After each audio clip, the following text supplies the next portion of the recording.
en secret. Ava Gardner ne mâchait pas ses mots lorsqu'il s'agissait de Charlton Heston, déclarant « Je ne crois pas avoir jamais travaillé avec un homme plus froid et plus pompeux de ma vie. » Derrière les décors grandioses et les batailles épiques de 55 jours à Pékin, la tension entre ces deux stars couvait, alimentée par des personnalités opposées et des conceptions divergentes du professionnalisme. Ava voyait Heston comme rigide, sans joie et obsédé par le contrôle, tandis que Heston considérait Ava comme imprévisible, perturbatrice et difficile à gérer. Leur querelle devint aussi légendaire que la production du film elle-même, laissant une empreinte durable sur leurs carrières respectives et sur l'héritage de ce spectacle cinématographique troublé. Je ne crois pas avoir jamais travaillé avec un homme plus froid et plus pompeux de ma vie. Telle fut la façon dont Ava Gardner résuma son expérience aux côtés de Charlton Heston durant la production éprouvante de 55 jours à Pékin en 1963. Loin de se voir comme la méchante de l'histoire, Gardner était convaincu que le vrai problème résidait dans la rigidité de Heston, son obsession du contrôle et son incapacité totale à tolérer quiconque ne correspondait pas exactement à sa vision du professionnalisme. Gardner, qui avait bâti sa carrière sur l'instinct, la passion et l'authenticité émotionnelle, trouvait l'approche disciplinée et quasi militaire de Heston étouffante. Elle aurait un jour lancé, cet homme agissait comme si nous tournions les 10 commandements de Pékin et qu'il était Moïse descendu de la montagne. Les frustrations de Gardner envers Heston commençaient dès les premiers jours du tournage.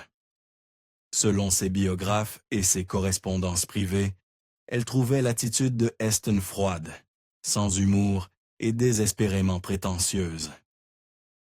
Là où Gardner était réputé pour sa spontanéité et son ouverture émotionnelle, Heston abordait chaque scène comme un général passant ses troupes en revue.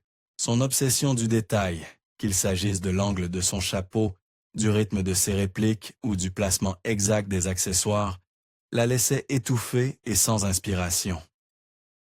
Elle confia à des amis « J'essaie de jouer » et lui, il compte les boutons de son fichu uniforme. Pour Gardner, leurs styles opposés étaient au cœur de leurs difficultés. Elle regrettait que Heston soit tellement englué dans sa discipline qu'il ne laissait aucune place à un véritable échange créatif. Elle se lamenta. On ne peut pas jouer face à un bloc de glace. Le tournage de 55 jours à Pékin fut une entreprise énorme et stressante. Réalisé en Espagne, le film fut un véritable cauchemar logistique. Il fallut ériger des décors élaborés, coordonner des milliers de figurants et gérer des équipes multinationales. Gardner ressentait le poids de ces défis, mais elle estimait que l'attitude de Heston ne faisait qu'aggraver les choses. Là où elle cherchait des moments de légèreté pour détendre l'atmosphère, Heston restait distant, focalisé uniquement sur sa tâche. Gardner ne niait pas aimer boire un verre ou faire la fête après le travail, mais elle affirmait avec force que cela n'avait jamais nui à ses performances. J'ai pu être en retard 1 ou 2 fois d'accord, mais qui ne l'a pas été sur ce tournage de fou, se défendait-elle. À ses yeux, les accusations de Heston sur son manque de professionnalisme étaient exagérées, nourries par son besoin d'asseoir son autorité plus que par une réelle préoccupation des retards ou des perturbations. Gardner supportait mal ce qu'elle percevait comme de l'hypocrisie de la part de Heston. Elle se souvenait de ses sermons sur le professionnalisme, alors qu'il faisait perdre des heures en réunion avec les producteurs pour discuter de détails insignifiants ou exiger des réécritures à son avantage. Sa tendance à se poser en boussole morale de la production exaspérait Gardner, qui le trouvait pontifiant. Il agissait comme s'il était le réalisateur, le producteur et le pape réunis, déclara-t-elle.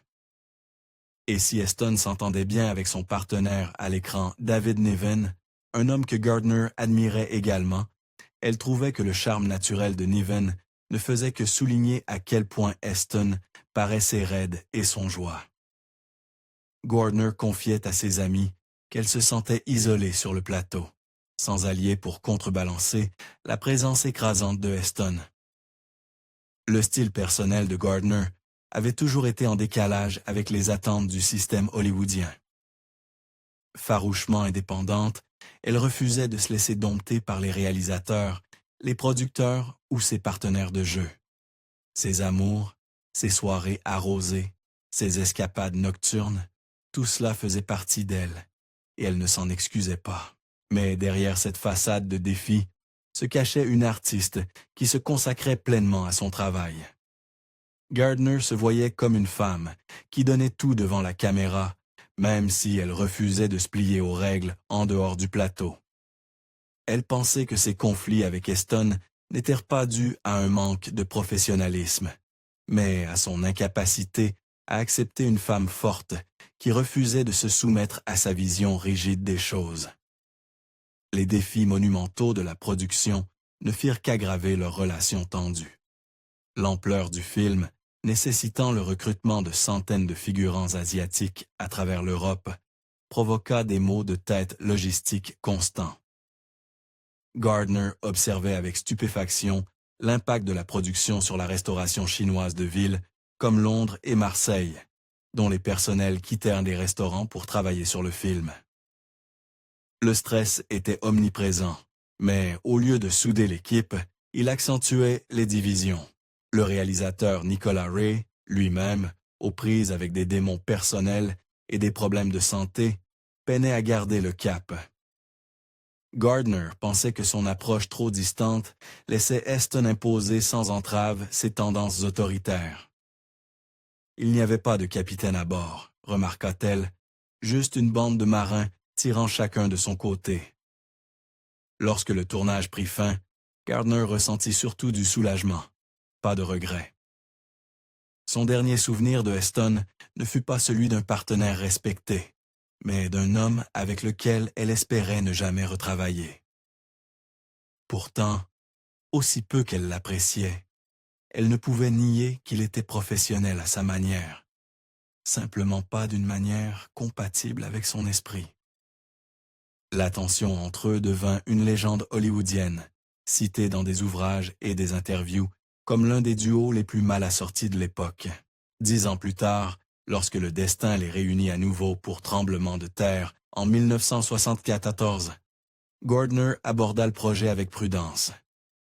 Elle n'en attendait pas une amitié, juste une trêve. Avec le temps et l'expérience, les angles s'étaient quelque peu arrondis. Le style de production des années 1970 était plus souple, et Tremblement de terre était un film choral, avec moins de pression sur leur duo. Gardner garda ses distances, se concentrant sur son jeu, et laissant Heston jouer au héros sans interférer. En privé, elle constata qu'il paraissait plus fatigué, moins enclin à jouer au gendarme moral du plateau. « L'âge doit y être pour quelque chose, songea-t-elle. Je préférerais me planter des aiguilles dans les yeux plutôt que de retravailler avec elle. » Voici la traduction complète et précise en français, sans coupure ni ajoueuse arbitraire. Charlton Heston, de son côté, ne fit aucun effort pour dissimuler sa désillusion à l'égard d'Ava Gardner durant le tournage de 55 jours à Pékin.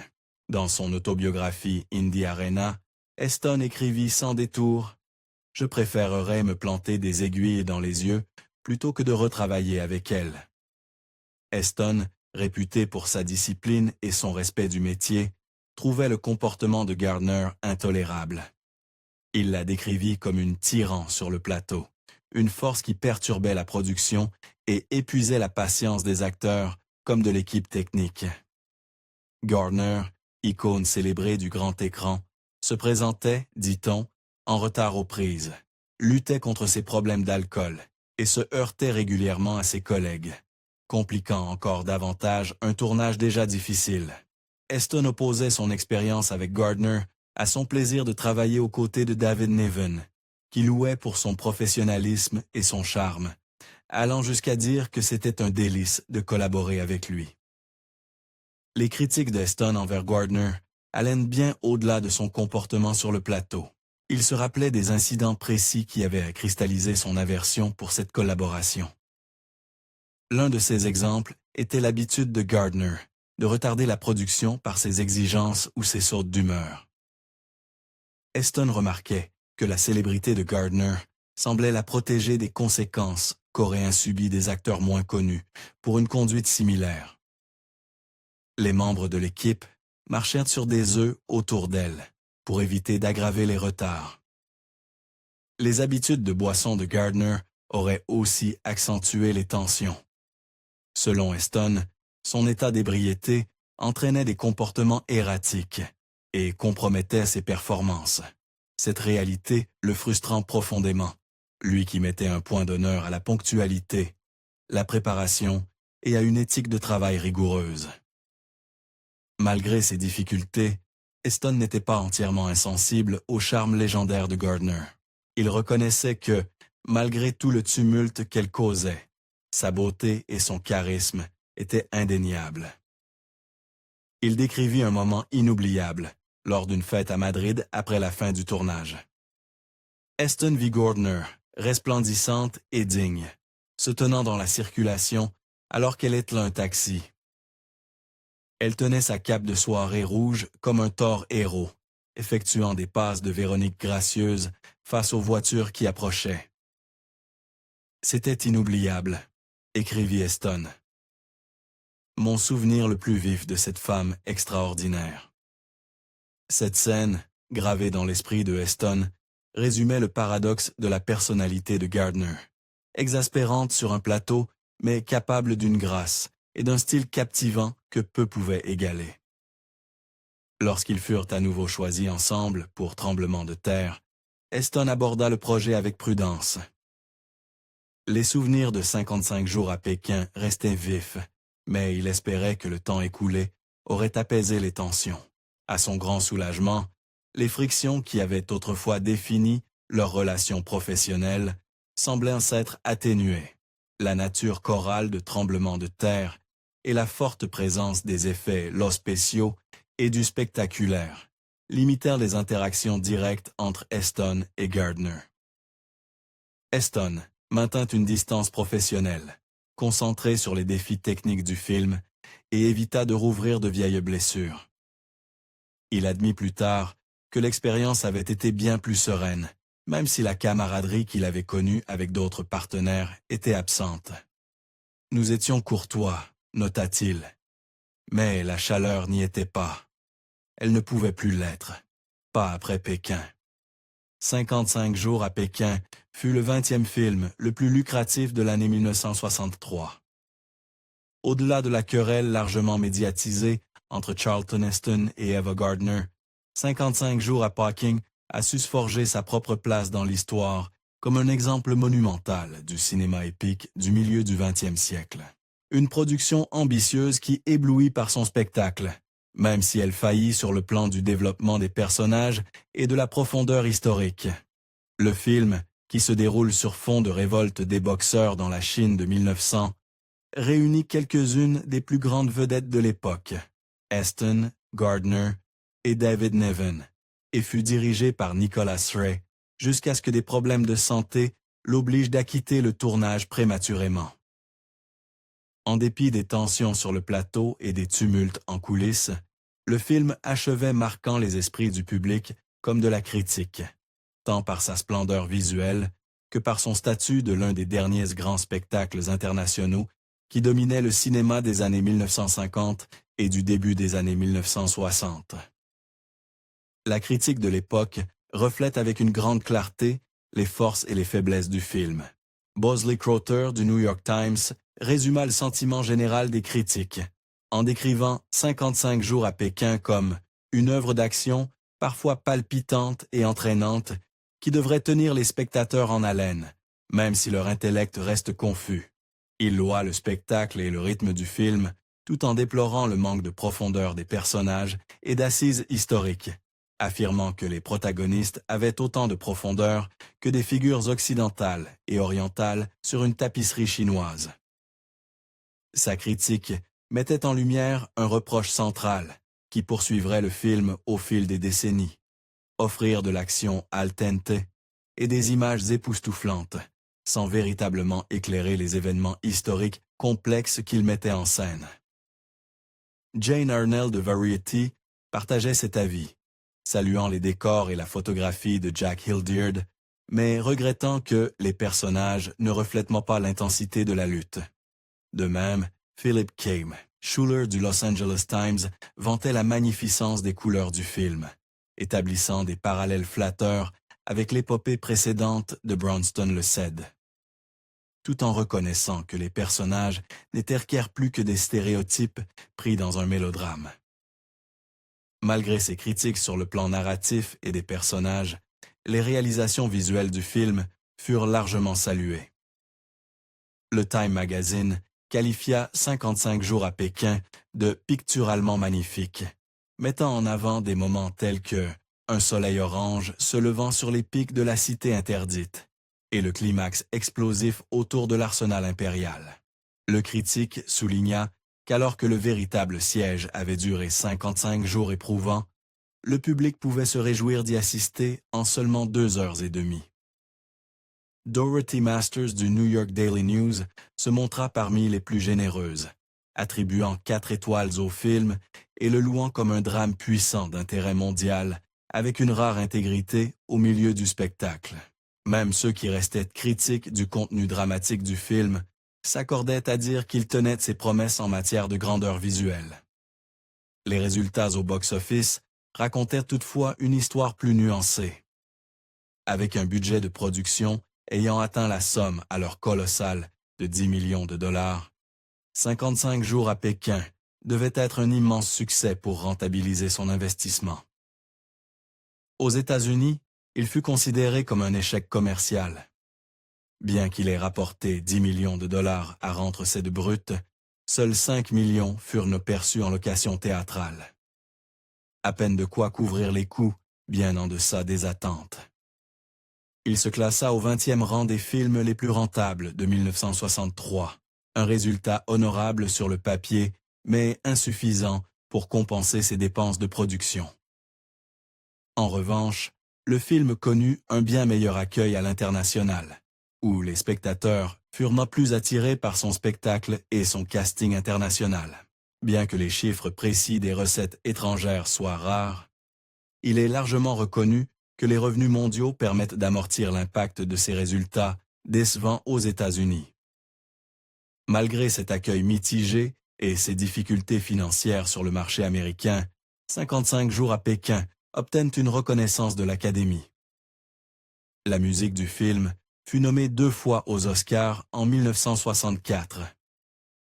Dimitri Tiomkin et Paul Francis Webster furent en lice pour la meilleure chanson originale avec So Little Time, et Tiomkin obtint aussi une nomination pour la meilleure partition substantiellement originale. Bien qu'il ne remporta aucun prix, ces nominations mirent en lumière les points forts du film, au-delà de ses décors somptueux, notamment son accompagnement musical évocateur qui sublimait ses images grandioses. L'héritage du film reste également lié à une phrase entrée dans le folklore populaire. 55 jours à Pékin contiendrait la première occurrence connue de l'expression « Laissez la Chine dormir, car lorsque la Chine s'éveillera, le monde tremblera ». Bien qu'attribuée à tort à Napoléon Bonaparte, cette phrase est née du scénario de Bernard Gordon et non d'une quelconque source historique ou roman ultérieur. À l'image du film lui-même, cette phrase reflète une vision romancée et simplifiée d'une histoire complexe. Une vision qui perdure dans la culture populaire tout en déformant la véritable complexité de la révolte des boxeurs et de l'émergence moderne de la Chine. La production demeure un témoignage de l'ambition et des excès du cinéma épique de l'époque. Tourné en Espagne plutôt qu'en Chine, le film transforma 70 hectares de champs d'orge près de Madrid en un fac-similé du Pékin de 1900, avec canaux, hauts murs et reconstitutions élaborées du quartier des légations et de la cité interdite. Des milliers de figurants d'apparence asiatique furent recrutés à travers l'Europe, dont des employés de restaurants et de blanchisseries, pour peupler ces décors gigantesques. Les aquarelles évocatrices de Don Kingman encadrèrent le film, ajoutant une touche artistique qui renforçait sa splendeur visuelle. Les décors étaient ainsi étendus que, selon Charlton Heston, seule une fraction fut réellement utilisée à l'écran, le reste ayant surtout servi à impressionner les dignitaires en visite ou à accentuer le sentiment de démesure. Nicolas Ray, initialement chargé de diriger cette entreprise colossale, était connu pour ses films intimistes et centrés sur les personnages et non pour des fresques de cette ampleur. Lorsque ses problèmes de santé le contraignirent à abandonner le projet à mi-parcours, la réalisation fut achetée par Andrew Martin et Guy Green, qui se concentrèrent respectivement sur les scènes d'action et celles axées sur les personnages. Cette approche fragmentée contribua à l'aspect inégal du film, un mélange de scènes spectaculaires et de drames personnels sous-exploités, qui laissa bien des critiques et des spectateurs sur leur faim en termes de profondeurs humaines. Les personnages et les dialogues furent la cible des critiques de contemporaines et modernes. Le scénario, inachevé au début du tournage, fut souvent bricolé à la dernière minute. Les acteurs recevaient parfois leurs répliques sur des bouts de papier quelques heures avant le tournage, et l'improvisation était courante. Même des stars aguerries, comme David Niven et Charlton Heston, criaient des dialogues sur le vif, simplement pour faire avancer la production. Pour Ava Gardner, ce chaos fut particulièrement décevant. Elle avait accepté le rôle de la baronne Ivanov, attirée par la promesse d'un personnage complexe, une aristocrate russe en exil, qui se rachetait par le sacrifice. Mais le scénario final réduisit son arc narratif à de grandes lignes stéréotypées et à des occasions manquées. Sa propre désillusion se traduisit par le fait qu'elle ne mentionna presque pas 55 jours à Pékin dans ses mémoires, une omission révélatrice de la part d'une star pourtant franche sur les hauts et les bas de sa carrière. Ce qui avait commencé comme une collaboration prometteuse entre deux des plus grandes stars d'Hollywood tourna rapidement à l'une des querelles les plus commentées du cinéma classique. Était-ce simplement un choc de personnalité? Ou bien la discipline rigide de Heston écrasa-t-elle vraiment l'approche libre et instinctive de Gardner? Et vous, qu'en pensez-vous? Ava Gardner avait-elle raison de ressentir du ressentiment face au comportement de Heston? Ou Heston était-il justifié de dénoncer ce qu'il voyait comme un manque de professionnalisme? Dites-le nous dans les commentaires ci-dessous. Êtes-vous plutôt du côté d'Eva? Ou comprenez-vous le point de vue de Heston? Et si vous avez aimé cette plongée dans l'âge d'or d'Hollywood et ses drames cachés, n'oubliez pas d'aimer, de partager et de vous abonner à notre chaîne pour d'autres histoires choquantes, querelles oubliées et révélations des coulisses.